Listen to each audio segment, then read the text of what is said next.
നമ്മൾ ഓർത്തു ആത്മാവിൻ്റെ ഐക്യതയും വിഭാഗീയതയുടെ പാപവും, unity of the spirit and the sin of sectarianism. അതിൻ്റെ ഉപദേശപരമായ വിഷയത്തിലേക്ക് വരുന്നതിന് മുമ്പ് ആമുഖമായി നമ്മൾ ചില കാര്യങ്ങളൊക്കെ പഠിച്ചും ശ്രദ്ധിച്ചും കൊണ്ടിരിക്കുകയാണ്. ഞാൻ വിശ്വസിക്കുന്നു വളരെ പ്രാധാന്യത അർഹിക്കുന്ന ഒരു വിഷയമാണ്. വളരെ വിരളമായി മാത്രം ഇന്ന് പരിശോധിക്കുന്ന അല്ലെങ്കിൽ പഠിപ്പിക്കുന്ന ഒരു ടോപ്പിക്കാണ് ഈ വിഷയമെന്നുള്ളതും പ്രത്യേകം ഞാൻ ഓർപ്പിക്കട്ടെ. നമ്മൾ ആധാരമായി എടുത്ത വേദഭാഗം ഒരിക്കൽ കൂടെ നമുക്ക് വായിക്കാം. എഫേസ്യ ലേഖനം 4-ാം അധ്യായം, എഫേഷ്യൻസ് ചാപ്റ്റർ 4, വളരെ വ്യക്തമായി അവിടെ രേഖപ്പെടുത്തിയിരിക്കുന്നു. കർത്തൃ സേവനിമിത്തം ബദ്ധനായിരിക്കുന്ന ഞാൻ പ്രബോധിപ്പിക്കുന്നത്, നിങ്ങളെ വിളിച്ചിരിക്കുന്ന വിളിക്ക് യോഗ്യമാം വണ്ണം പൂർണ്ണ വിനയത്തോടും സൗമ്യതയോടും ദീർഘക്ഷമയോടും കൂടെ നടക്കുകയും സ്നേഹത്തിൽ അന്യോന്യം പൊറുക്കുകയും ആത്മാവിൻ്റെ ഐക്യത സമാധാന ബന്ധത്തിൽ കാപ്പാൻ ശ്രമിക്കുകയും ചെയ്യുവേൻ. പ്രായോഗികമായ കാര്യം പറയുകയാണ്. നമ്മൾ ദീർഘക്ഷമയുള്ളവരായി, പൂർണ്ണ വിനയമുള്ളവരായി, സൗമ്യതയുള്ളവരായി, സ്നേഹത്തിൽ പൊറുത്തുകൊണ്ട് നമ്മൾ ഒരു കാര്യം പ്രത്യേകം ചെയ്യുവാനായിട്ട് ദൈവാത്മാവ് നമ്മളെ പ്രബോധിപ്പിക്കുകയാണ്. ആത്മാവിൻ്റെ ഐക്യത സമാധാന ബന്ധത്തിൽ കാക്കണം. എൻഡ്വർ എന്നാണ് ഇംഗ്ലീഷിൽ വായിക്കുന്നത്. Endeavour to keep the unity of the spirit. മറ്റു വിധത്തിൽ പറഞ്ഞാൽ, ആത്മാവ് ഉണ്ടാക്കിയ ഈ ഐക്യത നമ്മൾ കാത്തു സൂക്ഷിക്കാൻ പ്രയത്നിക്കാനായിട്ട് ആവശ്യപ്പെടുകയാണ്. നമ്മൾ കഴിഞ്ഞ ദിവസം പഠിക്കുകയുണ്ടായി, ഈ ആത്മാവിൻ്റെ ഐക്യതയ്ക്ക് വേണ്ടി സഭകളെ ഒന്നിപ്പിക്കുവാൻ എക്യുമെനിക്കൽ ക്രിസ്ത്യൻ മൂവ്മെൻറ്റും വേൾഡ് ക്രിസ്ത്യൻ കൗൺസിലും ഒക്കെ വളരെ ശ്രമം നടത്തുന്നു. അതല്ല ഇവിടെ കർത്താവ് ഉദ്ദേശിച്ചിരിക്കുന്നത്. വേൾഡ് ക്രിസ്ത്യൻ കൗൺസിലിൻ്റെ ultimate aim one world one church. ക്രിസ്ത്യ സഭകളെ എല്ലാം ഒന്നിപ്പിക്കുക മാത്രമല്ല, മറ്റ് മതങ്ങളെയും ഒന്നിപ്പിക്കുവാൻ വൺ റിലീജിയൻ, അതായത് വൺ വേൾഡ് വൺ റിലീജിയൻ, അതാണ് അവരുടെ അൾട്ടിമേറ്റ് എയിം. അതല്ല കർത്താവ് പഠിപ്പിച്ചത്. കർത്താവ് പഠിപ്പിച്ചത് ഇവിടെ ദൈവം ഒരുക്കിയെടുത്ത ഒരു ഐക്യതയുണ്ട്. ഇത് മാനുഷികമായ ഐക്യതയല്ല. ഇവിടെ സഭകളെല്ലാം കൂടെ ഒന്നിക്കുകയും മറ്റ് മതങ്ങളെ ഒന്നിപ്പിക്കുകയും ചെയ്യുന്ന ഐക്യതയ്ക്കല്ല കർത്താവ് പ്രാർത്ഥിച്ചത്. നമ്മൾ ഓർത്തു, അത് രക്ഷിക്കപ്പെട്ടവരും രക്ഷിക്കപ്പെടാത്തവരും കൂടെയുള്ള ഒരു ഐക്യതയാണ്. ജീവനുള്ളവരും മരിച്ചവരും കൂടെയുള്ള ഒരു ഐക്യതയാണ്. എന്നാൽ ഇവിടെ കർത്താവ് നമുക്ക് പ്രബോധനം നൽകിയിരിക്കുന്നത്, രക്ഷിക്കപ്പെട്ട് ദൈവസഭയോട് അംഗങ്ങളായി തീർന്ന, ആത്മസ്നാനത്താൽ ഒന്നായി തീർന്ന ദൈവമക്കളുണ്ട്. അവരുടെ ഐക്യതയാണ് അവർ സൂക്ഷിക്കേണ്ടത് എന്ന് പറയുകയുണ്ടായി. നമ്മൾ ഓർക്കണം, ഇത് മാനുഷികമായി ഉണ്ടാക്കിയ ഒരു ഐക്യതയല്ല. മാനുഷികമായി ഉണ്ടാക്കുന്ന ഐക്യത ഒരു ഓർഗനൈസേഷണൽ യൂണിറ്റിയാണ്. മനുഷ്യൻ എന്ത് ഐക്യത ഉണ്ടാക്കിയാലും അത് ഓർഗനൈസേഷണൽ യൂണിറ്റിയാണ്. പിന്നെന്താണ് ഇവിടെ പറയുന്നത്? ഇവിടെ പറയുന്നത് ദൈവം ഒരുക്കിയെടുത്ത ഒരു ഐക്യതയുണ്ട്. അത് ഓർഗനൈസേഷണൽ യൂണിറ്റി അല്ല, സംഘടനാപരമായ ഐക്യതയല്ല. അത് നമ്മൾ കണ്ടു, ജീവസംബന്ധമായ ഒരു ഐക്യതയാണ്, ഓർഗാനിക് യൂണിറ്റിയാണ്. ഞാൻ ഒന്നുകൂടെ ഓർപ്പിക്കട്ടെ, it is not an organisational unity, it is an organic unity. എന്താണ് ഈ ഓർഗാനിക് യൂണിറ്റി? വളരെ മനോഹരമായി നമ്മൾ കണ്ടു. ഒരു കുടുംബത്തിലുള്ള അംഗങ്ങൾക്ക് തമ്മിലൊരു ബന്ധമുണ്ട്. സഹോദരി സഹോദരന്മാരെ, മാതാപിതാക്കളെ ഒക്കെ, ഞാൻ ഇന്ന കുടുംബത്തിൻ്റെ അംഗമാണ്. ആ കുടുംബത്തിൻ്റെ അംഗമായി തീർന്നത് കൊണ്ട് ആ കുടുംബാംഗങ്ങൾ തമ്മിൽ ഒരു ബന്ധമുണ്ട്. നമ്മൾ കാണുകയുണ്ടായി, ശ്രദ്ധിക്കുകയുണ്ടായി. അതായത് എഫേസ്യ ലേഖനം 4-ാം അധ്യായത്തിൽ നമ്മൾ കണ്ടു, 3-ാം അധ്യായത്തിൽ, സ്വർഗത്തിലും 4:14, സ്വർഗത്തിലും ഭൂമിയിലും ഉള്ള സകല കുടുംബത്തിനും പേര് വരുവാൻ കാരണമായ പിതാവ്. ഒരു പാശ പാട്രിക്ക, അതായത് പൂർവ്വ പിതാവിനോടുള്ളൊരു ബന്ധമാണ് ഗോത്രങ്ങൾ തമ്മിലുള്ളൊരു ബന്ധം, കുടുംബങ്ങൾ തമ്മിലുള്ള ബന്ധം. സ്വർഗീയമായ ഒരു കുടുംബമുണ്ട്. സ്വർഗത്തിൽ നമ്മളുടെ പിതാവുമായ ദൈവവും നമ്മൾ കണ്ടു, നമുക്കൊരു മാതാവുണ്ട്. അത് ദൈവകൃപയാണ്. ആ കുടുംബത്തിലേക്ക് നാം ജനിച്ചു. അങ്ങനെ കുടുംബാംഗങ്ങളായ നമുക്ക് ഒരു ഐക്യതയുണ്ട്. ഞാൻ അല്പം കൂടെ കടന്നൊക്കെ പറയുമ്പോൾ ഇതിൻ്റെ പ്രായോഗികമായ ഡോക്ടറിനൽ ടോപ്പിക് ഞാൻ എടുക്കുമ്പോൾ അല്പം ഞാൻ തുറന്നു പറയും. ചിലർക്ക് ഒരു വിഷമം ഉണ്ടാകാനായിട്ട് സാധ്യതയുണ്ട്. പക്ഷെങ്കിൽ വചനത്തിൽ അങ്ങനെയാണോ എന്ന് പരിശോധിക്കേണ്ടത് ആവശ്യമാണ്. നമ്മൾ ഓർക്കണം, ഈ ഐക്യത എങ്ങനെ പ്രകടമാക്കാൻ കഴിയും? നമുക്ക് 1 കൊരിന്ത്യർ 12:27 ഒന്ന് വായിക്കാം. 1 കൊരിന്ത്യർ 12-ാം അധ്യായത്തിൻ്റെ 27-ാമത്തെ വാക്യം, 12:27. എന്നാൽ നിങ്ങൾ ക്രിസ്തുവിൻ്റെ ശരീരവും ഓരോരുത്തൻ വെവ്വേറെ അവയവങ്ങളുമാകുന്നു. നിങ്ങൾ ക്രിസ്തുവിൻ്റെ ശരീരമാണ്. ഒരു ശരീരത്തിൽ പല അവയവങ്ങളുണ്ട്. ഈ അവയവങ്ങൾ പലതാണ്, പല ഡ്യൂട്ടി ആണെങ്കിലും there is an organic unity in the body. ഒരു ശരീരം, ആ ശരീരത്തിന് കൈയും കാലും കണ്ണും മൂക്കും എല്ലാം കൂടെ ഒന്നിച്ച് ചേർന്ന ജൈവ സംബന്ധമായ ഒരു ഓർഗാനിക് യൂണിറ്റിയാണ്. ഇവിടെ രേഖപ്പെടുത്തിയിട്ടുണ്ട്, നിങ്ങൾ ക്രിസ്തുവിൻ്റെ ശരീരമാണ്. കർത്താവായ യേശുക്രിസ്തുവിനെ ക്രൂശിച്ചാൽ പ്രശ്നങ്ങൾ തീരും എന്ന് കർത്താവിൻ്റെ ശത്രുക്കളും റോമൻ സാമ്രാജ്യവും ചിന്തിച്ചു, യഹൂദന്മാർ ചിന്തിച്ചു, പൈശാചികൻ ചിന്തിച്ചു. ആ കർത്താവിൻ്റെ ശരീരം ക്രൂശിൽ അവർ തകർത്തു. എന്നാൽ നമ്മൾ ഒരു കാര്യം ഓർക്കണം, അവൻ മരിച്ചു, അടക്കപ്പെട്ടു, ഉയർത്തെഴുന്നേറ്റു, സ്വർഗ്ഗാരോഹണം ചെയ്തു. അവൻ വാഗ്ദത്തം ചെയ്ത പോലെ തൻ്റെ ആത്മാവിനെ ഭൂമിയിലേക്ക് അയച്ച് രക്ഷിക്കപ്പെട്ടവരെ കൊണ്ട്, അല്ലെങ്കിൽ രക്ഷിക്കപ്പെടുന്നവരെ കൊണ്ട് ആത്മസ്നാനത്താൽ അവൻ്റെ മാർമിക ശരീരം ഉണ്ടാക്കി. We are his mystical body. യേശുക്രിസ്തു ശിരസ്സാണ്, നമ്മൾ അവൻ്റെ ശരീരമാണ്. ആ ശിരസ്സുമായി നമുക്കൊരു അഭേദ്യമായ ബന്ധം ആത്മാവിനാൽ ലഭിച്ചു. ഒരു ശിരസ്സാണ് ശരീരം നിയന്ത്രിക്കുന്നത്. ഈ ശരീരത്തിൽ ഒരു യൂണിറ്റി ഉണ്ട്. ഈ കൈകൾ കാലിനെതിരായിട്ടോ കണ്ണിനെതിരായിട്ടോ നമ്മുടെ ശരീരത്തിനെതിരായിട്ടോ അല്ല പ്രവർത്തിക്കുന്നത്. ആ ശരീരവും ഒക്കെ പ്രവർത്തിക്കുന്നത് ഒരു ഓർഗനൈസേഷണൽ യൂണിറ്റിയിലാണ്. അതിൻ്റെ പ്രധാന കാരണം ഒരു ശിരസ്സാണ് ഈ ശരീരത്തെ നിയന്ത്രിക്കുന്നത്. ഒരു ശിരസ്സാണ്. നമ്മൾ വളരെ പ്രാധാന്യത അർഹിക്കേണ്ട ഒരു കാര്യം, സ്വർഗീയ ശിരസ്സായിരിക്കുന്ന കർത്താവിൻ്റെ കർത്തൃത്വത്തിൻ്റെ കീഴിൽ ആയിത്തീർന്നതാണ് സ്ഥലസഭകൾ. ഇവിടെ ഈ 27-ാം വാക്യത്തിന് വളരെ പ്രാധാന്യതയുണ്ട്. ഗ്രീക്ക് ഭാഷയിൽ ആദ്യം എഴുതിയ യവന ഭാഷയിൽ നമ്മൾ ഇവിടെ പ്രത്യേകം ഓർക്കണം, you are body of Christ. The body എന്നല്ല. ദി ബോഡി എന്ന് പറഞ്ഞാൽ യൂണിവേഴ്സൽ ചർച്ചായിട്ട് ചിന്തിക്കാം. എന്നാൽ ഇവിടെ എക്സ്ക്ലൂസീവ്ലി പറഞ്ഞിരിക്കുന്നത് you are body of Christ. അതായത് കൊരിന്ത്യ സഭയെ നോക്കിക്കൊണ്ട് പറയുകയാണ്, നിങ്ങൾ ക്രിസ്തുവിൻ്റെ ശരീരമാണ് എന്ന് പറഞ്ഞാൽ അർത്ഥം എന്നാ? എന്നെ കേൾക്കുന്ന എല്ലാവരും മനസ്സിലാക്കണം, ഒരു പ്രാദേശിക സഭ, കൊരിന്ത്യ സഭ എന്ന് പറയുന്നത് പ്രാദേശിക സഭയാണ്. ആ പ്രാദേശിക സഭ ക്രിസ്തുവിൻ്റെ ശരീരമാണ്. മറ്റു വിധത്തിൽ പറഞ്ഞാൽ ക്രിസ്തുവുമായിട്ടുള്ള അഭേദ്യമായ ബന്ധത്തിൽ ഈ യൂണിറ്റി കാണിപ്പാൻ ഓരോ സ്ഥലസഭയും ബാധ്യസ്ഥരാണ്. കേട്ടോ, you are the body of Christ. കൊരിന്ത്യ സഭയോടാണ് പറഞ്ഞത് പൗലോസ്. ആ കൊരിന്ത്യ സഭ ക്രിസ്തുവിൻ്റെ ശരീരമാണ്. അത് പ്രായോഗികമായി ഈ ആത്മീയ ഐക്യത പ്രകടമാക്കുവാൻ ബാധ്യസ്ഥരാണ്. വളരെ പ്രാധാന്യത അർഹിക്കുന്നു, വളരെ പ്രാധാന്യത അർഹിക്കുന്നു.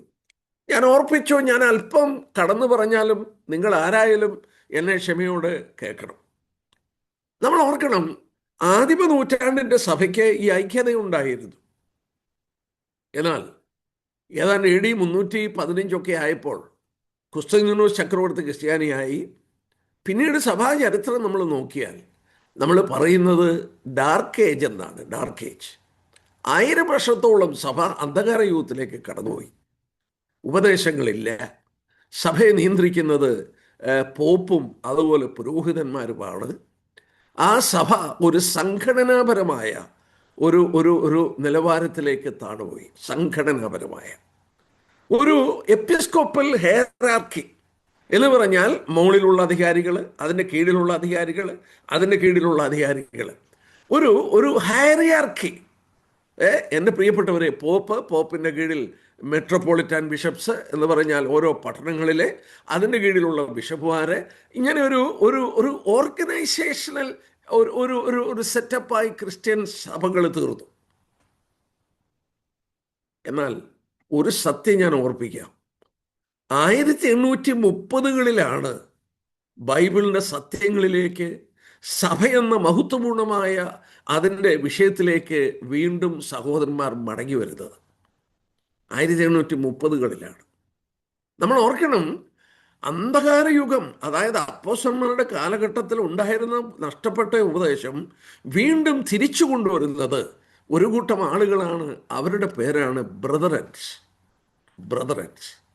ശരിക്കു പറഞ്ഞാൽ ഈ ബ്രദറൻ സമൂഹമാണ് ഈ ഉപദേശം വീണ്ടും പഠിപ്പിക്കാൻ തുടങ്ങിയത്. യൂണിറ്റി ഓഫ് ദ ചർച്ച് എന്നൊക്കെ പറഞ്ഞ് ബുക്കുകളൊക്കെ അന്ന് ഇറക്കി.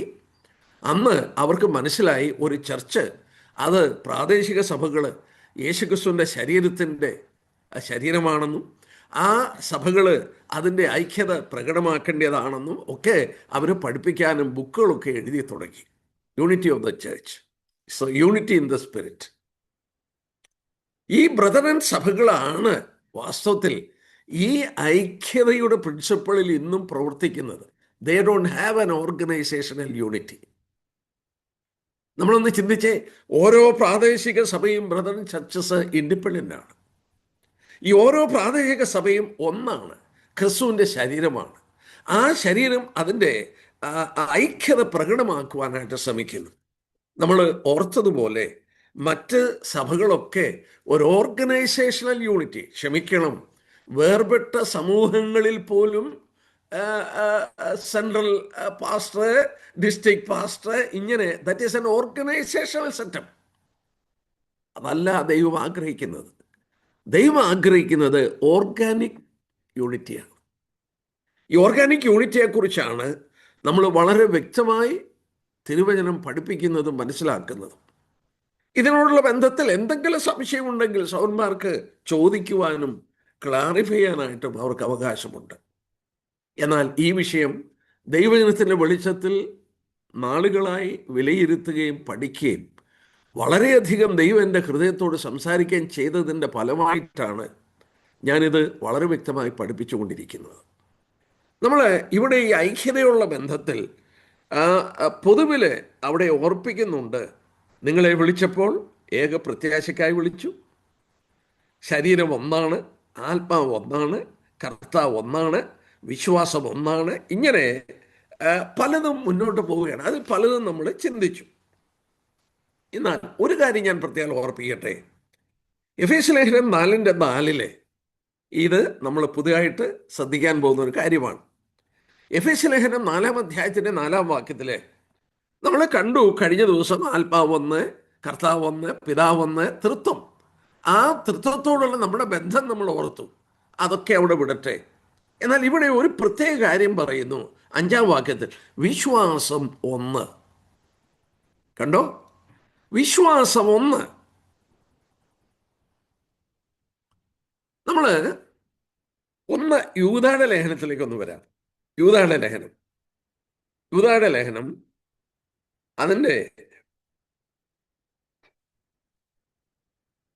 യൂദായുടെ ലേഖനം 3-ാമത്തെ വാക്യം, പ്രിയമുള്ളവരെ, നമുക്ക് പൊതുവിലുള്ള രക്ഷയെക്കുറിച്ച് നിങ്ങൾക്ക് എഴുതുവാൻ സകല പ്രയത്നവും ചെയ്യുകയിൽ, അടുത്ത ഭാഗം നോക്കുക, വിശുദ്ധന്മാർക്ക് ഒരിക്കലായി ഭരമേൽപ്പിച്ചിരിക്കുന്ന വിശ്വാസത്തിന് വേണ്ടി പോരാടേണ്ടതിന് പ്രബോധിപ്പിച്ചെഴുതുവാൻ ആവശ്യമെന്ന് എനിക്ക് തോന്നി. വളരെ പ്രാധാന്യം അറിയിക്കുന്ന ഒരു വാക്യം. വിശുദ്ധന്മാർക്ക് ഒരിക്കലായി ഭരമേൽപ്പിച്ച അതിവിശുദ്ധ വിശ്വാസം, faith once for all entrusted to the saints. എന്താണിത്? അപ്പോസ്തലനായ പൗലോസിന്റെ ജീവിതാന്ത്യം 2 തിമോഥെയോസിൽ നമ്മൾ വായിക്കുന്നുണ്ട്. നമുക്ക് കാണാതെ അറിയാവുന്ന വളരെ പരിചയമുള്ളൊരു വേദഭാഗമാണ്. പൗലോസ് തൻ്റെ ജീവിതാന്ത്യത്തിൽ താൻ പറയുന്നുണ്ട്. നമുക്കൊന്ന് വായിച്ചേക്കാം. 2 തിമോഥെയോസ് 4-ാം അധ്യായം 7-ാം വാക്യം, ഞാൻ നല്ലപോർ പൊരുതു, ഓട്ടം തികച്ചു, വിശ്വാസം കാത്തു. ജീവിത അന്ത്യത്തിൽ പൗലോസ് പറയുകയാണ്, ഞാൻ വിശ്വാസം കാത്തു. ഇത് എന്ത് വിശ്വാസം കാത്തെന്നായി പറയുന്നേ? യേശുക്രിസ്തുവിലുള്ള വിശ്വാസം കാത്തെന്നാണോ? അല്ല പ്രിയപ്പെട്ടവരെ, യേശുക്രിസ്തുവിലുള്ള വിശ്വാസം നമുക്ക് കാക്കാനൊക്കില്ലേ? നമ്മൾ എബ്രായ ലേഖനത്തിൽ വായിക്കുന്നു 12-ാം അധ്യായത്തിൽ അവിടെ വായിക്കുന്നുണ്ട്, വിശ്വാസത്തിൻ്റെ നായകനും പൂർത്തി വരുത്തുന്നവനും. അവിടെ ഇംഗ്ലീഷിൽ വായിച്ചാൽ is the author and finisher of faith. യേശുക്രിസ്തു നമ്മുടെ ഉള്ളിൽ വിശ്വാസം നൽകി, നമ്മളിൽ വിശ്വാസം ഉളവാക്കിയത് കർത്താവാണ്, അത് പൂർത്തീകരിക്കുന്നതും കർത്താവാണ്. അത് കർത്താവിൽ നമ്മൾ അർപ്പിച്ച വിശ്വാസമാണ്. അത് പൗലോസ് കാത്തെന്നല്ല പറഞ്ഞത്. അത് നമ്മളല്ല കാക്കുന്നേ, അത് കർത്താവ് തന്നെയാണ്. കർത്താവാണ് നമ്മളിൽ വിശ്വാസം നൽകിയത്, ആ കർത്താവാണ് നമ്മുടെ വിശ്വാസത്തെ പൂർത്തീകരിക്കുന്നതും. എന്നാൽ പൗലോസ് ഇവിടെ പറയുന്നത് വിശ്വാസ പ്രമാണമാണ്. യൂദായുടെ ലേഖനത്തിൽ നമ്മൾ വായിച്ചതാണ്, വിശുദ്ധന്മാർക്കായി ഒരിക്കൽ എന്നേക്കുമായി ഭരമേൽപ്പിച്ച വിശ്വാസം. ഒരിക്കൽ ഭരമേൽപ്പിച്ചു, എന്നേക്കുമായി ഭരമേൽപ്പിച്ചു. അതിനുവേണ്ടി പോരാടണം. ഞാനിങ്ങനെ പറയാറുണ്ട്, ഈ നൽകപ്പെട്ട വിശ്വാസ പ്രമാണങ്ങൾക്ക് വേണ്ടി സ്വർഗത്തിൽ നിന്ന് ദൂതന്മാരൊന്നും വന്നിനി പോരാടത്തില്ല, സ്വർഗം ഇടപെടത്തില്ലേ. നമ്മുടെ കരങ്ങളിൽ തന്നിരിക്കുകയാണ്, നമ്മളതിനെ സൂക്ഷിക്കാൻ കടമ്പെട്ടവരാണ്. പൗലോസ് നഖശിഖാന്തം എതിർത്തു തെറ്റായ ഉപദേശം വന്നപ്പോൾ. ഈവൻ പത്രോസിനോട് വരെ പൗലോസ് എതിർത്ത് നിന്നു. ഗലാത്യ ലേഖനം എഴുതുന്നത്, കൊരിന്ത്യ ലേഖനം എഴുതുന്നത് അനേക വിശ്വാസ പ്രമാണങ്ങൾക്ക് വിരുദ്ധമായ കാര്യങ്ങളെ തിരുത്തുവാൻ എഴുതുകയാണ്. പൗലോസിൻ്റെ ജീവിത അന്ത്യത്തിൽ പൗലോസ് പറഞ്ഞു, ഒരു ഭാഷാന്തരത്തിൽ ഞാൻ ഇങ്ങനെ വായിച്ചിട്ടുണ്ട്, I have kept the faith, I have kept the rules, and I have not fouled not even once. ഞാൻ ഈ പ്രമാണങ്ങൾ സൂക്ഷിച്ചു, ഒരിക്കൽ പോലും ഫൗള് കാണിച്ചിട്ടില്ല. സഹോദരന്മാരെ, ഈ വിശ്വാസം കാത്തു എന്ന് പൗലോസ് പറയുന്നത് വിശ്വാസ പ്രമാണമാണ്. നമുക്ക് മടങ്ങി വരാം. എഫേസ്യ ലേഖനം 4-ാം അധ്യായത്തിൻ്റെ 5-ാം വാക്യത്തിൽ വിശ്വാസം ഒന്ന് എന്ന് നമ്മൾ കണ്ടു. നമ്മൾ ഒരു കാര്യം ഓർക്കണം, ഒരു വിശ്വാസമുള്ളവർക്ക് ഒന്നിച്ച് നിൽക്കാൻ കഴിയുള്ളൂ.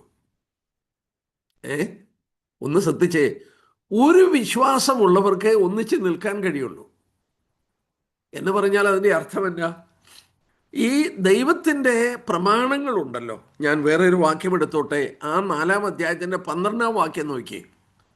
എഫേസ്യ ലേഖനം 4:12. ദൈവം കർത്താവ് ഉയർത്തെഴുന്നേറ്റ് സഭയ്ക്ക് ശുശ്രൂഷകന്മാരെ കൊടുത്തു.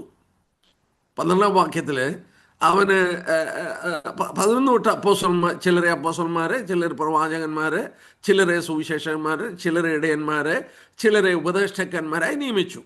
എന്തിനു വേണ്ടി? അത് നാം എല്ലാവരും വിശ്വാസത്തിലും ദൈവത്തിനെ കുറിച്ചുള്ള പരിജ്ഞാനത്തിൻ്റെ ഐക്യതയും തികയണം. നിങ്ങൾ ആ വാക്ക് കണ്ടോ? വിശ്വാസത്തിൻ്റെ ഐക്യതയുണ്ടാകണം. ദൈവം സഭയ്ക്ക് ശുശ്രൂഷകന്മാരെ കൊടുത്തു, സുവിശേഷകന്മാരെ, ഉപദേശകന്മാരെ, ഇടയന്മാരെ. ഇവരെ സഭയ്ക്ക് കൊടുത്തിരിക്കുന്നതിൻ്റെ ആത്യന്തികമായ ഉദ്ദേശത്തിൽ പരമപ്രധാനമായി എടുത്തു പറഞ്ഞു. എന്താ പറഞ്ഞത്? വിശ്വാസത്തിൻ്റെ ഐക്യതയുണ്ടാകണം. 4:5 നമ്മൾ വായിച്ചു, ഒരു വിശ്വാസം. നമ്മൾ ഓർക്കണം, ഈ ഒരു പ്രസിദ്ധനായ ദൈവദാസൻ എഴുതിയത് ഞാൻ കുറിച്ചെടുത്തു. What you believe determines how you behave. നിങ്ങൾ എന്ത് വിശ്വസിക്കുന്നു, what you believe determines how you behave. നിങ്ങൾ എന്ത് വിശ്വസിക്കുന്നു, നിങ്ങളുടെ ഇടപെടിയിൽ അതിനെ ആസ്പദമാക്കിയായിരിക്കും. ഉദാഹരണമായിട്ട് കൃപാവരങ്ങളെല്ലാം ഉണ്ട്, ഇന്നുമുണ്ട്. അങ്ങനെയുണ്ടെങ്കിൽ അന്യഭാഷകളും അത്ഭുതങ്ങളും ഒക്കെ ഇന്നുണ്ട്. ഒരാളത് വിശ്വസിക്കുകയാണെങ്കിൽ അദ്ദേഹത്തിൻ്റെ ബിഹേവിയർ അതനുസരിച്ചായിരിക്കും. അതുകൊണ്ടാണ് ഈ ഉപദേശത്തെക്കുറിച്ച് പറയുമ്പോൾ പഥ്യവചനം ആവർത്തിച്ച് പുതിയ നിയമത്തിൽ പറയുന്നു. പഥ്യവചനം എന്ന് പറഞ്ഞാൽ ഇംഗ്ലീഷിൽ വായിച്ചാൽ സൗണ്ട് ഡോക്ട്രിൻ എന്നാണ്. സൗണ്ട് ഡോക്ട്രിൻ, ഹെൽത്തി ഡോക്ട്രിൻ, ആരോഗ്യപരമായ ഡോക്ട്രിൻ. അപ്പോൾ ഈ ആരോഗ്യപരമായ ഡോക്ട്രിൻ പഠിക്കണം, സഭ പഠിക്കണം, സഭയെ പഠിപ്പിക്കണം. അതിൻ്റെ പരമപ്രധാനമായ ആ, ആ, ആ, ആ, ആ, ഉദ്ദേശം ഫ്രാങ്ക് ഹോൾമൻ എന്ന് പറയുന്ന ഒരു ദൈവദാസൻ ഇങ്ങനെ രേഖപ്പെടുത്തി: right doctrine is the basis of right action. Right doctrine is the basis of right action. Doctrine provides a divine reason for or against a line of conduct. ഒരു വിഷയത്തോടുള്ള ബന്ധത്തിൽ ഞാൻ ചേരണോ വേണ്ടായോ എന്ന് എന്നെ തീരുമാനിക്കുവാൻ ഇടയാക്കുന്നത് ശരിയായ ഉപദേശമാണ്.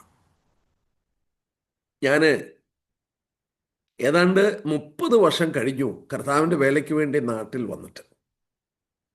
ഒരു സാക്ഷി ഞാൻ പറയാം. ഞാൻ നാട്ടിൽ വന്ന ശേഷം എന്നെ ശുശ്രൂഷകൾക്ക് പലരും വിളിക്കാൻ തുടങ്ങി. ഒരു സംഘടന, ഞാനൊന്നും പേര് പറയത്തില്ല, ഒരു ബ്രദറൻ സഭകളുടെ ഇടയിലുള്ള ഒരു സംഘടന എന്നെ അവരുടെ കൂടെ ജോയിൻ ചെയ്യാനായിട്ട് വളരെ ശ്രമിച്ചു നോക്കി.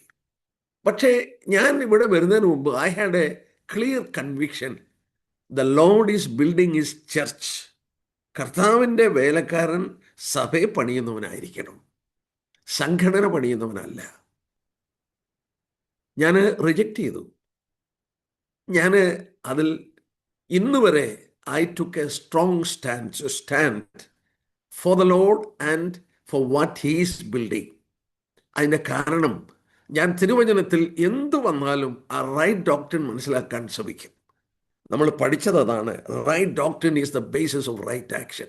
ഞാൻ അതിനോട് ചേരണോ, ഞാൻ അതിനോട് ചേരാതിരിക്കണോ, എന്നെ തീരുമാനിക്കുവാൻ എന്നെ അനുവദിക്കുന്നത് സൗണ്ട് ഡോക്ട്രിനാണ്, ഹെൽത്തി ഡോക്ട്രിനാണ്, ആരോഗ്യപരമായ ഉപദേശമാണ്. ഞാൻ ഉപദേശത്തിൽ തെറ്റിയാൽ എല്ലാം തെറ്റും. നമ്മൾ ചിന്തിച്ചു, what we believe determines how we behave.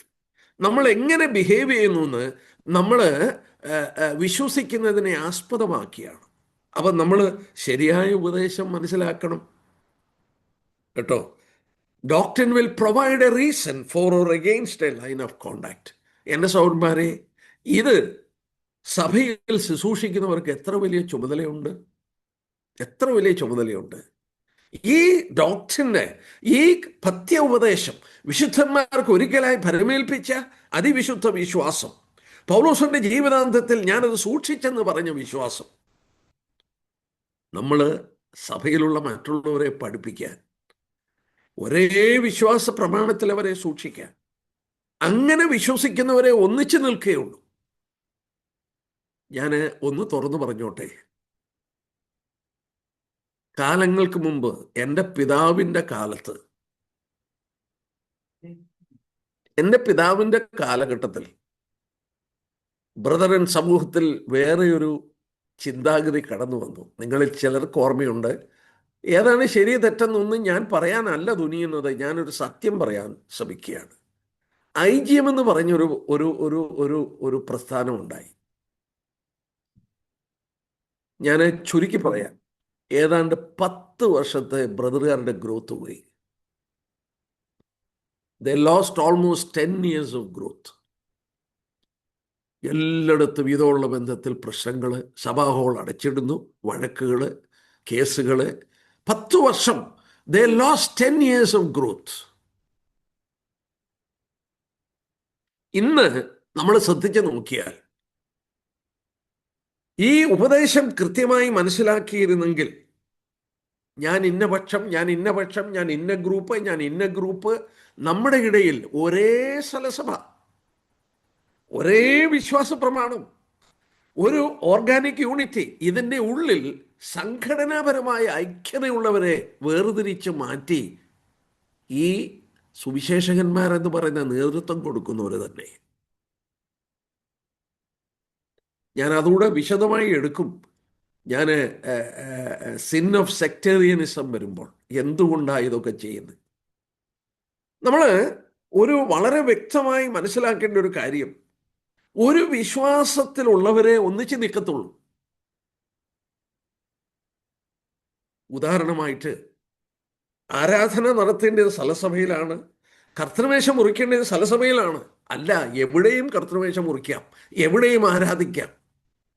രണ്ട് വിശ്വാസം വന്നു കഴിയുമ്പോൾ രണ്ട് ഗ്രൂപ്പ് ഒരു സ്ഥലസഭയിലുണ്ടാവും. കേരളത്തിൻ്റെ സ്ഥിതി എന്തോ? നമ്മുടെ ഈ പബ്ലിക്കേഷനും ഒക്കെ നിങ്ങളൊന്ന് ശ്രദ്ധിച്ചു നോക്കിയേ, ഇതോടുള്ള ബന്ധത്തിൽ എന്തുമാത്രം കോലാഹലങ്ങളാ. എന്താ കാരണം? ഒരു വിശ്വാസമുള്ളവരെ ഒന്നിച്ച് നിൽക്കത്തുള്ളൂ. ഗ്രൂപ്പ് ഉണ്ടാകുന്നതിന്റെ കാരണം ആ വിശ്വാസ പ്രമാണം അതാണ് ശരിയെന്ന് വിശ്വസിക്കുന്നവർ ഒന്നിച്ച് നിൽക്കും. അങ്ങനെ സഭകളുടെ ഉള്ളിൽ ഐക്യത നഷ്ടപ്പെട്ടു പോകും, കർത്താവിന്റെ സാക്ഷ്യത്തെ ഹാനിക്കും. നമ്മൾ വളരെ ഗൗരവമായി ഓർക്കേണ്ട ഒരു പഠനമാണ് ഈ പഠനം. ഇത് എത്രയും ഗൗരവമായി ഞാൻ പഠിപ്പിക്കുന്നത് നിങ്ങൾ റെക്കോർഡ് ചെയ്യുന്നുണ്ട്, അതോർത്ത് ദൈവത്തെ സ്തുതിക്കുന്നു. ഞാനിതൊരു ബുക്കാക്കണമെന്ന് വിചാരിച്ചു, എൻ്റെ സമയത്തിൻ്റെ ദൗർലഭ്യം കൊണ്ടാണ് സാധിക്കാഞ്ഞത്. ഏതായാലും നിങ്ങൾ റെക്കോർഡ് ചെയ്യുന്നുണ്ട്, ഇത് പഠിക്കാൻ ആഗ്രഹിക്കുന്ന കുറേ പേരെങ്കിലും അത് കേൾക്കുമല്ലോ. നമ്മുടെ കർത്താവ് നമ്മോട് ആവശ്യപ്പെട്ടു, ഈ ആത്മാവിൻ്റെ ഐക്യത നിങ്ങൾ സൂക്ഷിക്കണം, ഒരിക്കലും അത് തീർക്കരുത്. നമ്മൾ ഇവിടുത്തെ നമ്മുടെ പിതാക്കന്മാർ, ആദിമ നൂറ്റാണ്ടിൻ്റെ പിതാക്കന്മാർ ആ ഐക്യത മനസ്സിലാക്കി, ഈ ഉപദേശം മനസ്സിലാക്കി, അവരെ മറ്റുള്ളവർ വിളിച്ച പേരാണ് സഹോദരന്മാർ. അവരെടുത്ത പേരൊന്നുമല്ല. അവരുടെ ജീവിതത്തിൻ്റെ ആ സന്തോഷവും സ്നേഹവും ഐക്യതയും സഹകരണവും കണ്ട് മറ്റുള്ളവർ അവരെ വിളിച്ചു സഹോദരന്മാർ. ബ്രദേഴ്സ്, നമ്മുടെ കർത്താവിൻ്റെ മുമ്പാകെ നമ്മൾ ഒരിക്കൽ ന്യായാസനത്തിന് മുന്നിൽ നിൽക്കും. അന്ന് കർത്താവ് പറഞ്ഞു, എൻ്റെ വചനം, ഞാൻ നിങ്ങളോട് പറഞ്ഞ വചനമുണ്ടല്ലോ, നിങ്ങളെ ഒടുക്കത്തെ നാളിൽ ന്യായം വിധിക്കും. നമ്മൾ വളരെ ഭക്തിയോടെ ദൈവഭയത്തോടെ ആ ഉപദേശത്തിലേക്ക് മടങ്ങി വന്ന് നമ്മൾ ഓർത്തതുപോലെ ഒരേ വിശ്വാസം കാത്തു സൂക്ഷിച്ച് ഓരോ സ്ഥലസഭകളും ഐക്യതയുടെ മഹത്വപൂർണമായ മാനദണ്ഡം സൂക്ഷിച്ച് മുന്നോട്ട് പോകുവാൻ ദൈവം ഇടയാക്കട്ടെ. ഇനിയും മറ്റൊരു ഭാഗം കൂടെയാണെന്ന് എടുത്തോട്ടെ. What is A centre of this unity? വളരെ മനോഹരമായ ഒരു പഠനം ഞാൻ പഴയ നിയമ ഏടുകളിൽ കണ്ടു. ഒന്ന് ദിനവൃത്താന്തം എടുക്കാം, ഒന്ന് ദിനവൃത്താന്തം. ഇത് പുതിയ നിയമസഭയുള്ള ബന്ധത്തിലും വളരെ പ്രസക്തമായ ഒരു ഭാഗമാണ്. ഏതാനും ആഴ്ചകൾ കൊണ്ടേ നമ്മുടെ ഈ പഠനം പൂർത്തീകരിക്കാൻ ഒക്കുള്ളൂ. നമുക്ക് ധൃതി വെക്കാതെ സാവകാശത്തിൽ പഠിക്കാം. ഒന്ന് ദിനവൃത്താന്തം 12-ാം അധ്യായത്തിൻ്റെ 38-ാം വാക്യം നോക്കിയാട്ടെ. അണിനിരപ്പാൻ കഴിവുള്ള യോദ്ധാക്കളായ ഇവരെല്ലാവരും ദാവീദിനെ എല്ലാ ഇസ്രയേലിനും രാജാവാക്കേണ്ടതിന് ഏകാഗ്ര മനസ്സോടെ ഹെബ്രോനിൽ വന്നു. ശേഷമുള്ളവർ ഇസ്രയേലും എല്ലാം ദാവീദിനെ രാജാവാക്കേണ്ടതിന് ഐകമത്യപ്പെട്ടിരുന്നു. ഞാൻ ചോദിച്ചോട്ടെ, ഇത്ര ബ്യൂട്ടിഫുൾ ആയിട്ടുള്ള പഴയ നിയമത്തിലെ ഒരു ഒരു ഒരു ഒരു ഒരു ഭാഗം എന്താ ഞാൻ പറയാൻ ഉദ്ദേശിക്കുന്നത്? ഇവിടെ പറയാൻ ഉദ്ദേശിക്കുന്നത്, നമ്മളവിടെ 2 പ്രാവശ്യം വായിച്ചു, അവർ എല്ലാ ഇസ്രയേലൊക്കെയും ഐകമത്യപ്പെട്ടു. അവർ ഐകമത്യപ്പെട്ടു. ഈ ഐകമത്യപ്പെട്ടത് എങ്ങനെയാണ്? എങ്ങനെയാണെന്ന് ചോദിച്ചാൽ, അവർക്ക് ഒരു സെന്റർ ഓഫ് അട്രാക്ഷൻ ഉണ്ട്. അവരെ ആകർഷിക്കുന്ന ഒരു കേന്ദ്ര ബിന്ദുവുണ്ട്. ആരാണത്? ദാവീദാണ്. ദാവീദ് ഇവരുടെയൊക്കെ കേന്ദ്ര ബിന്ദുവായി മാറി. നോക്കിയേ, 2 കൂട്ടം ആളുകളെ ദൈവോട് നമുക്കിടെ മുന്നിൽ അവതരിപ്പിക്കുന്നു. ആരെയാണ് ഇത് പറയുന്നത്? നമ്മൾ നോക്കിയാട്ടെ, ഇതിൻ്റെ പഴയ പശ്ചാത്തലത്തിലേക്ക് പോകുന്നില്ല. അതിൻ്റെ 23 തൊട്ട് വായിച്ചാൽ ഓരോ ഗോത്രത്തിൻ്റെ എണ്ണം വരെ പറയുന്നുണ്ട്. ശൗല് രാജാവായിരുന്നു. ദാവീദിനെ രാജാവാക്കുവാനായിട്ട് ഇത്രയും ആളുകളെ ഓരോ ഗോത്രത്തിൽ നിന്നും ആയുധമെടുത്തുകൊണ്ട് ദാവീദിൻ്റെ അടുക്കൽ വരികയാണ്. അങ്ങനെ ദാവീദിൻ്റെ അടുക്കൽ കൂടിയവരൊക്കെ 22-ാം വാക്യം നോക്കിയ 12-ന്റെ 22, ദാവീദിനെ സഹായിക്കേണ്ടതിന് ദിനംപ്രതി ആളുകൾ അവൻ്റെ അടുക്കൽ വന്നു. ഒടുവിൽ ദൈവത്തിൻ്റെ സൈന്യം പോലെ വലിയൊരു സൈന്യമായി തീർന്നു. എന്തോ ഒരു പ്രയോഗമാണ്! ദൈവത്തിൻ്റെ സൈന്യം പോലെ ദാവീദിൻ്റെ അടുക്കൽ കൂടിയവരൊക്കെ ആയിത്തീർന്നു. സൗന്മാരെ, ഇവിടെ അതിൻ്റെ 38-ാം വാക്യത്തിൽ നമ്മൾ വരുമ്പോൾ രണ്ട് കൂട്ടം ആളുകളെ അവതരിപ്പിക്കുന്നു. ഒന്ന് യോദ്ധാക്കൾ. ഈ 23 തൊട്ടുള്ള വാക്യം വായിച്ചാൽ എനിക്ക് എടുക്കാനായിട്ട് നേരമില്ല.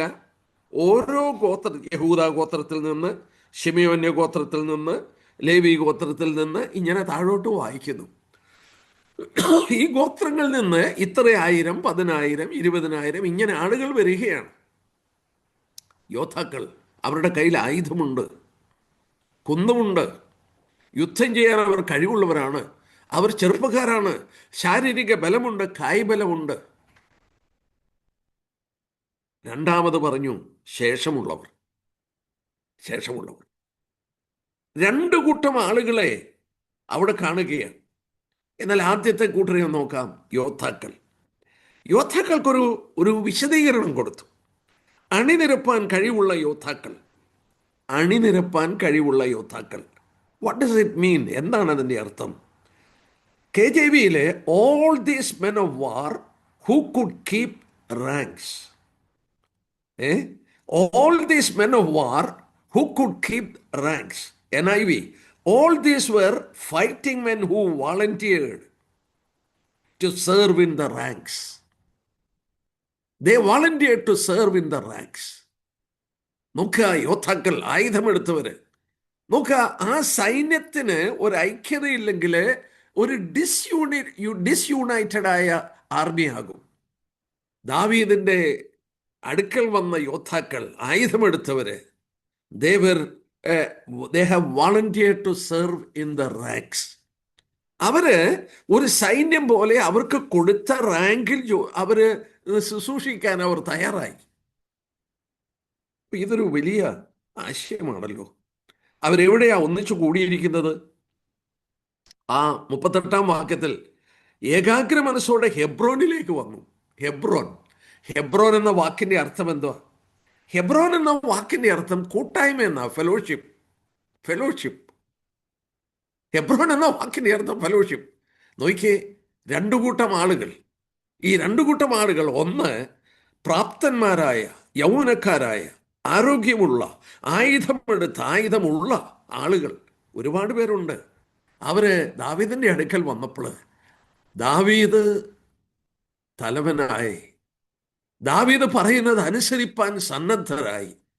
They were men who could keep their ranks. ചിലരോട് പറഞ്ഞു മുന്നേ നിന്നു, ചിലരോട് പറഞ്ഞു പുറയിപ്പിക്കോ, ചിലരോട് പറഞ്ഞു നടുക്ക് നിൽക്കുക, ചിലരോട് പറഞ്ഞു മുന്നിൽ യുദ്ധം ചെയ്യാൻ, വെട്ടേക്കുവരെ. പക്ഷേ അവര് they were willing to take that place. ഇതല്ലേ കർത്തൃത്വം? ഇതല്ലേ കർത്തൃത്വം? ദൈവസഭയിൽ കഴിവുള്ള, കൃപാവരങ്ങൾ നൽകിയ, ഗിഫ്റ്റായിട്ടുള്ള ആളുകൾ, അവർ കർത്താവായ യേശുക്രിസ്തു കർത്താവാണ്, അവൻ്റെ കൽപ്പനയ്ക്ക് വിധേയപ്പെട്ട് ചെയ്യേണ്ടത് ചെയ്യണം. റോമലേഖനം 12-ാം അധ്യായത്തിൽ കൃപാവരങ്ങളെ കുറിച്ച് പറയുമ്പോൾ സുബോധമാകും വണ്ണം വർത്തിക്കണം.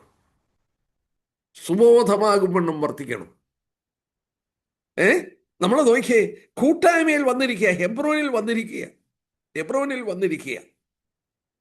നോക്കുക, ഈ ഹെബ്രോനിൽ വന്നപ്പോൾ വേറെ ഒരു കൂട്ടം ആളുകളുണ്ട്. അവരാരാന്ന് നോക്കിയേ? ശേഷമുള്ളവര്. ഈ കൃപാവരങ്ങൾ ലഭിച്ച ആളുകൾ, ഗിഫ്റ്റഡ് ആയിട്ടുള്ളവര്, പ്രാപ്തന്മാരായ യോദ്ധാക്കൾ മാത്രമല്ല, ശേഷമുള്ളവരുമുണ്ട്. They are ordinary people. പക്ഷേ അവരും ഏകാഗ്ര മനസ്സോടെ വന്നു. എന്താ അവരുടെ ലക്ഷ്യം? അവരുടെ ലക്ഷ്യം ഒരു ലക്ഷ്യമേ ഉള്ളൂ, ദാവീദിനെ രാജാവാക്കണം. എൻ്റെ സഹോദരന്മാരെ, എത്ര വലിയ പാഠമാണ് നമുക്ക് തരുന്നത്! എത്ര വലിയ പാഠം! ഇവരുടെ എല്ലാം ചിന്താഗതി ദാവീദ് രാജാവാകണം. മറ്റു വിധത്തിൽ പറഞ്ഞാൽ, the centre of the unity is David.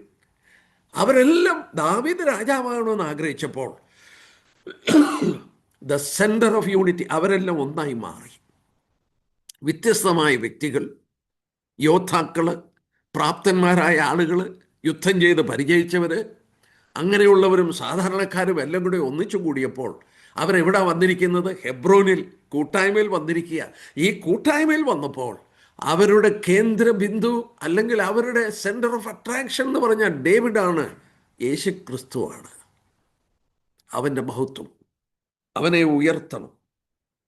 എത്ര വലിയ സത്യമാണ് നമ്മളെ പഠിപ്പിക്കുന്നതെന്ന് നോക്കാട്ടെ. നമ്മുടെ ലക്ഷ്യം എന്താണ്? 2 വാക്യം വായിക്കാം. 1 കൊരിന്ത്യർ 10-ാം അധ്യായം. 1 കൊരിന്ത്യർ 10-ാം അധ്യായം. 1 കൊരിന്ത്യർ 10-ാം അധ്യായത്തിൻ്റെ 31-ഉം 32-ഉം 31-ഉം 32-ഉം. ആകയാൽ നിങ്ങൾ തിന്നാലും കുടിച്ചാലും എന്ത് ചെയ്താലും എല്ലാം ദൈവത്തിൻ്റെ മഹത്വത്തിനായി ചെയ്യണം. നിങ്ങൾ എന്ത് ചെയ്താലും നിങ്ങൾ ദൈവ മഹത്വത്തിനായി ചെയ്യണം. കൊലോസ്യർ 3:17, കൊലോസ് ലേഖനം 3-ാം അധ്യായത്തിൻ്റെ 17-ാമത്തെ വാക്യം, 3:17. വാക്കിനാലോ ക്രിയാലോ എന്ത് ചെയ്താലും സകലവും കർത്താവ് യേശു ക്രിസ്തുവിന്റെ നാമത്തിൽ ചെയ്തും അവൻ മുഖാന്തരം പിതാവായ ദൈവത്തിന് സ്തോത്രം പറഞ്ഞുകൊണ്ടിരിപ്പീൻ. നിങ്ങൾ എന്ത് ചെയ്താലും ultimate aim is the glory of God. ദൈവനാമം മഹത്വപ്പെടണം. അതാണ് ലക്ഷ്യം. ഇവർ കൂടിയിരിക്കുകയാണ് 2 കൂട്ടം ആളുകൾ, യോദ്ധാക്കളായ ആളുകളും അതുപോലെ സാധാരണക്കാരും ഒന്നിച്ചു കൂടിയിരിക്കുക. അവരൊന്നായി മാറി. കൂട്ടായ്മയിൽ ഹെബ്രോനിൽ അവർ ഒന്നിച്ചു കൂടിയിരിക്കുകയാണ്. ഹെബ്രോനിൽ centre of attraction is David. അവരുടെ ആകർഷണത്തിന്റെ കേന്ദ്രവും അവരെ ഒന്നിപ്പിച്ചിരിക്കുന്നതിൻ്റെ കേന്ദ്രവും ഡേവിഡാണ്. പുതിയ നിയമസഭയിൽ കടന്നു വരുമ്പോൾ എന്ത് ചെയ്താലും ദൈവനാമം മഹത്വപ്പെടണം, കർത്താവിനെ ഉയർത്തണം. യേശുക്രിസ്തു പറഞ്ഞില്ലേ, ഞാൻ ഉയർത്തപ്പെട്ടാൽ എല്ലാവരെയും എങ്കിലേക്ക് ആകർഷിക്കും. ഈ 1 ദിനവൃത്താന്തം 12-ന്റെ അതിൻ്റെ വേറൊരു വാക്യം നമുക്ക് നോക്കാം. 1 ദിനവൃത്താന്തം 12-ാം അധ്യായമാണ് നമ്മൾ നോക്കുന്നത്. അമാസ്യ പറഞ്ഞ വാക്ക് നോക്കാം. 12:18 നോക്കി. അപ്പോൾ 30 പേരിൽ തലവനായ അമാസ്യയുടെ മേൽ ആത്മാവ് വന്നു. ആത്മാവ് വന്നിട്ട് പറയുക കേട്ടോ, പരിശുദ്ധാത്മാവ്, ദാവീദേ, ഞങ്ങൾ നിനക്കുള്ളവർ, ഈശായി പുത്ര, നിന്റെ പക്ഷക്കാർ തന്നെ. സമാധാനം, നിനക്ക് സമാധാനം, നിന്റെ തുണയാളികൾക്കും സമാധാനം. സൗരന്മാരെ അത് അണ്ടർലൈൻ ചെയ്തു കേട്ടോ. ആത്മനിറവുള്ള അമാസി പറയുകയാണ്, ദാവീദേ, നിനക്ക് സമാധാനം, മാത്രമല്ല നിന്റെ തുണയാളികൾക്കും സമാധാനം. ദാവീദിനെ രാജാവാക്കാൻ ആഗ്രഹിച്ചവരോട് സമാധാനം. അവരൊന്നിച്ചു കൂടിയിരിക്കുകയാണ്. അവരുടെ ഏക ലക്ഷ്യം, ഓ ഡേവിഡ്, വി ആർ യുവേഴ്സ്. അല്ലയോ ദാവീദേ, ഞങ്ങൾ നിന്റേതാണ്. ഈശായി പുത്ര, നിന്റെ പക്ഷക്കാരാണ് ഞങ്ങൾ. ഒന്ന് ആലോചിച്ചോ നോക്കി. നമ്മുടെ കർത്താവ് പറഞ്ഞൊരു വാക്ക് നമ്മൾ കർത്താവ് പറഞ്ഞെന്ന് സാധാരണ ശ്രദ്ധിക്കാറില്ല. യോശുവയുടെ പുസ്തകം എടുത്തേ, 5-ാം അധ്യായം. യോശുവയുടെ പുസ്തകം 5-ാം അധ്യായം. യോശുവയുടെ പുസ്തകം 5-ാമത്തെ അധ്യായം വളരെ അനുഗ്രഹിക്കപ്പെട്ട ഒരു വേറെ വേദഭാഗമാണ്. യോശുവ 5:13 തൊട്ടുള്ള വാക്യമാണ്. യോശുവ എരിഹോവിന് സമീപത്തിരിക്കുമ്പോൾ തല ഉയർത്തി നോക്കി ഒരാൾ കയ്യിൽ വാൾ ഊരിപ്പിടിച്ചുകൊണ്ട് അവൻ്റെ നേരെ നിൽക്കുന്ന കണ്ടു. യോശുവ അവൻ്റെ അടുക്കൽ ചെന്ന് അവനോട്, നീ ഞങ്ങളുടെ പക്ഷക്കാരനോ ശത്രുപക്ഷക്കാരനോ എന്ന് ചോദിച്ചു. അതിനവൻ, അല്ല, ഞാൻ യഹോവയുടെ സൈന്യത്തിൻ്റെ അധിപതിയായി ഇപ്പോൾ വന്നിരിക്കുന്നെന്ന് പറഞ്ഞു. അപ്പോൾ യോശുവ സാഷ്ടാംഗം വീണ് നമസ്കരിച്ചു. അവനോട്, കർത്താവിന് അടിയനോടുള്ള കൽപ്പന എന്തെന്ന് ചോദിച്ചു. യഹോവയുടെ സൈന്യത്തിൻ്റെ അധിപതി യോശുവയോട്, നിന്റെ കാലിൽ നിന്ന് ചെരുപ്പ് അഴിച്ചു കളയുക, നീ നിൽക്കുന്ന സ്ഥലം വിശുദ്ധമാകുന്നു എന്ന് പറഞ്ഞു. യോശുവ അങ്ങനെ ചെയ്തു. ഇവിടെ ഒരു ദൂതൻ കയ്യിൽ വാൾ ഊരിപ്പിടിച്ച് നിൽക്കുക. ഇത് മറ്റാരുമല്ല, നമ്മുടെ കർത്താവാണ്. പഴയ നിയമ കാലഘട്ടങ്ങളിൽ കർത്താവ് പ്രത്യക്ഷപ്പെട്ട ഒരു പ്രത്യക്ഷതയാണ് ഇവിടെ. യോശുവ എരിഹോ പിടിക്കാൻ അടുത്ത് ചെന്നപ്പോൾ വാള് ഊരി കയ്യിൽ പിടിച്ചുകൊണ്ട് ഒരാൾ നിൽക്കുക. യോശുവയ്ക്ക് ഇത് ആരാണെന്ന് മനസ്സിലായില്ല. നമ്മൾ ഓർക്കണം, യോശുവ ചോദിച്ചു, നീ ഞങ്ങളുടെ പക്ഷമാണോ ശത്രുപക്ഷമാണോ? കർത്താവിൻ്റെ മറുപടി ഞാൻ ചുവന്ന മഷി കൊണ്ട് വരച്ചു വെച്ചു. അല്ല, ആദ്യം പറഞ്ഞതല്ല, ഞാൻ പക്ഷം പിടിക്കാൻ വന്നതല്ല. പിന്നെന്തുവാ? ഞാൻ പക്ഷം പിടിക്കാൻ വന്നതല്ല, ഞാൻ യഹോവയുടെ സൈന്യത്തിൻ്റെ അധിപതിയായി ഇപ്പോൾ വന്നിരിക്കുന്നു. Wonderful. I have come as a commander of Lord's army. ഓ, ആ വാക്കുണ്ടോ? I have come as the commander of Lord's army. ഒരു കമാൻഡറിന്റെ ജോലി തന്നെ. What is the duty of a commander? He is the one who leads the army. അവന് ആണ് ഒരു ഒരു ഒരു ഒരു സൈന്യത്തെ നയിക്കുന്നത്. ഒരു കമാൻഡറാണ് അവൻ. യെസ്, ദാവീദിന്റെ അടുക്കൽ വന്ന് കൂടിയിരിക്കുകയാണ് യോദ്ധാക്കൾ. സാമാന്യ ജനമുണ്ട്. ദാവീദ് അവരുടെ കേന്ദ്രബിന്ദുവാണ്. അവരൊന്നായി മാറി. പക്ഷേ നമ്മൾ ഓർത്തു, ഈ യോദ്ധാക്കൾ എന്ന് പറയുന്നത് volunteered themself to serve in the ranks. റാങ്കിൽ അവർക്ക് കൊടുക്കുന്ന സ്ഥലത്ത് ശുശ്രൂഷിക്കാൻ അവർ തയ്യാറായി കഴിഞ്ഞു. ഓ, എത്ര സത്യം! ഞാൻ പക്ഷം പിടിക്കാൻ വന്നതല്ല. I have come as the commander of Lord's army. He is a commander. He is the Lord. എൻ്റെ സഹോദരന്മാരെ, അവൻ നമ്മുടെ ഇടയിൽ വന്നത് നമ്മുടെ കർത്താവായി മാറാനാണ്. നമ്മുടെ കർത്താവായി മാറാനാണ്. ഞാൻ ഓർപ്പിച്ചോട്ടെ, ഞങ്ങൾ നിനക്കുള്ളവർ. പറയാണ് ഈശായി പുത്ര, ഞങ്ങൾ നിനക്കുള്ളവരാണ്. ഞാൻ ഈ ഭാഗം ഉത്തമഗീതത്തിൽ നിന്ന് ഞാൻ ശ്രദ്ധിച്ചപ്പോൾ ഉത്തമഗീതത്തിലെ 2 വേദഭാഗം എന്നെ ചിന്തിപ്പിച്ചു. ഞാനൊന്ന് ഓടിച്ചു പറയട്ടെ. ഉത്തമഗീതം 2:16, ആത്മിക വളർച്ചയുടെ 2 ഘട്ടം. ഉത്തമഗീതം 2-ാം അധ്യായം അതിൻ്റെ 16-ാമത്തെ വാക്യം. എൻ്റെ പ്രിയൻ എനിക്കുള്ളവൻ, ഞാൻ അവനുള്ളവൻ. എൻ്റെ പ്രിയൻ എനിക്കുള്ളവൻ, ഞാൻ അവനുള്ളവൻ. എന്തെങ്കിലും തെറ്റുണ്ടോ? തെറ്റില്ല. My beloved is mine and I am his. എന്നാൽ കാലം അല്പം കഴിഞ്ഞു, ശൂന്യമി ആത്മീകമായി വളർന്നു. 7-ാം അധ്യായം നോക്കിയേ. ഉത്തമഗീതം 7-ാം അധ്യായത്തിൻ്റെ 11-ാമത്തെ വാക്യം. ഞാൻ എൻ്റെ പ്രിയനുള്ളവർ, അവൻ്റെ ആഗ്രഹം എന്നോടാണ്. ഈ 2 വാക്യങ്ങൾ തമ്മിലുള്ള വ്യത്യാസം നോക്കി. 2:16 മൈ ബിലവഡ് ഈസ് മൈൻ, എൻ്റെ പ്രിയൻ എൻ്റേതാണ്. എന്നാൽ 7-ാം അധ്യായത്തിൽ വന്നപ്പോൾ അവൾ പറയുകയാണ്, ഞാൻ എൻ്റെ പ്രിയനുള്ളവളാണ്. ഒരു ഭാര്യ, ഒരു സ്ത്രീ സൃഷ്ടിക്കപ്പെട്ടത് തിരുവചനത്തിൽ വായിക്കുന്നു. She is created from him and she is created for him. ഞാൻ നിനക്ക് തക്കതായ ഒരു തുണയെ തരും. അവനിൽ നിന്ന് വാരിയലെടുത്തൊരു സ്ത്രീയെ ഉണ്ടാക്കി അവൻ്റെ അടുക്കൽ കൊണ്ടുവന്നു. She was created from him and she was created for him. ഓ, എത്ര വണ്ടർഫുൾ ആണെന്ന് നോക്കി. അത് മനസ്സിലാക്കിയപ്പോൾ ശൂനമി പറയുകയാണ്, ഞാൻ എൻ്റെ പ്രിയനുള്ളവളാണ്. I belong to him. എത്ര ആശയമാണെന്ന് നോക്കട്ടെ. ഈശായി പുത്ര, ഞങ്ങൾ നിനക്കുള്ളവർ. ഞാനിങ്ങനെ ചിന്തിച്ചു, we are his by creation. അവൻ നമ്മളെ സൃഷ്ടിച്ചു. കൊലോസ്യർ 1:16 അവൻ മുഖാന്തരം അവനായി സൃഷ്ടിച്ചു. 2, നഷ്ടപ്പെട്ട നമ്മളെ വീണ്ടെടുത്തു. തൻ്റെ സ്വന്തം രക്തം കൊടുത്ത് വീണ്ടെടുത്തു. We are his by creation, we are his by redemption. 3, യോഹന്നാൻ 17:6-9 വായിക്കുമ്പോൾ, യോഹന്നാൻ 17 പിതാവ് എനിക്ക് ലോകത്തിൽ നിന്ന് തന്നവർ.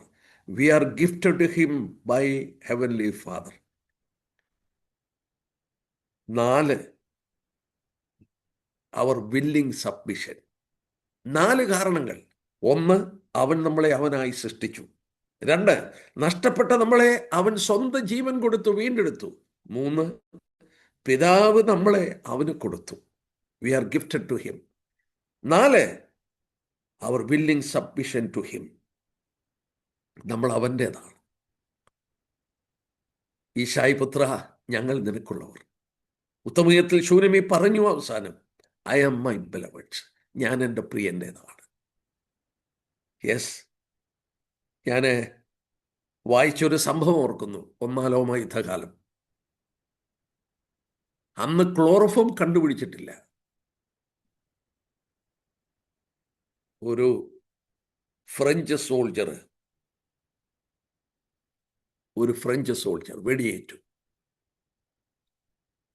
വെടിയേറ്റു ഓപ്പറേഷൻ മേശയിൽ കിടക്കുകയാണ്. അന്ന് ക്ലോറോഫോം ഇല്ലാത്തതുകൊണ്ട് കൈയും കാലും ഒക്കെ കെട്ടി ഒക്കെയാണ് ഈ വെടിയുണ്ട പുറത്തെടുക്കാൻ ഡോക്ടർ ശ്രമിക്കുന്നത്. ഈ സോൾജറിനെ ഡോക്ടർ കയറുമ്പോൾ ഒരനക്കവുമില്ല, ഒരു ചലനവുമില്ലാതെ കിടക്കുകയാണ്, സന്തോഷത്തോടെ കിടക്കുകയാണ്. ഡോക്ടർ ചോദിച്ചപ്പോൾ ഈ ഫ്രഞ്ച് സോൾജർ ഒരു വാക്ക് പറഞ്ഞു, ഡോക്ടർ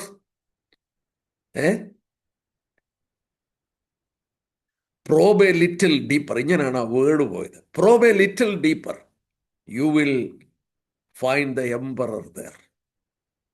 നീ ഇച്ചിരൂടെ കീറിക്കോ, നീ കീറി ചെല്ലുമ്പോൾ അവിടെ ചക്രവർത്തിയെ കാണാം. That was his submission to the emperor Napoleon. നെപ്പോളിയനോടുള്ള ആ പടയാളിയുടെ സമർപ്പണം. അവനെ കീറി മുറിക്കുമ്പോൾ അവന് വേദനയില്ല. അവൻ പറയുന്നത്, കുറച്ചുകൂടി മുറിച്ചോ ഡോക്ടറെ, അവിടെ എംപററെ കാണാൻ കഴിയും. നമുക്ക് വേണ്ടി ജീവൻ തന്ന നമ്മുടെ കർത്താവ്, നഷ്ടപ്പെട്ട നമ്മളെ സ്വന്തം ജീവൻ കൊടുത്ത് വീണ്ടെടുത്ത കർത്താവ്, ലോകത്തിൽ നിന്ന് ലക്ഷോപലക്ഷം ജനങ്ങളുള്ളവരുടെ മധ്യത്തിൽ നിന്ന് നമ്മളെ തൻ്റെ പുത്രന് വേണ്ടി കൊടുത്ത നമ്മുടെ കർത്താവ്, പിതാവ്. നാം ആ സ്നേഹം മനസ്സിലാക്കി നമ്മളെ തന്നെ കർത്താവിനും കൊടുത്തിരിക്കുകയാണ്. ഈശായി പുത്ര, ഞങ്ങൾ നിനക്കുള്ളവരാണ്, നിന്റെ തുണിയാളികൾക്കും സമാധാനം. David was the centre of their attraction and he became the centre of their unity. അവരുടെ ഐക്യതയുടെ കേന്ദ്രമായി ദാവീദ് തീർന്ന പോലെ നമ്മുടെ കർത്താവിനെ ഉയർത്തുമ്പോൾ, കർത്താവിനുള്ളവരാണ് നാം എന്നുള്ളത് ഏറ്റുപറയുമ്പോൾ നമുക്ക് ഐക്യതയുണ്ടാകും. കർത്താവ് സഹായിക്കട്ടെ. അതാണ് നമ്മൾ ഓർത്ത പോലെ organic unity. It is not a organisational unity. ഒരു വിശ്വാസമുള്ളവർ ഒന്നിച്ചു നിൽക്കും. ശരിയായ വിശ്വാസം, സൗണ്ട് ഡോക്ട്രിൻ കാത്തു സൂക്ഷിക്കാൻ ദൈവം ഇടയാക്കട്ടെ. അവൻ്റെ വലിയ നാമം മഹത്വപ്പെടുമാറാകട്ടെ. ആമേൻ.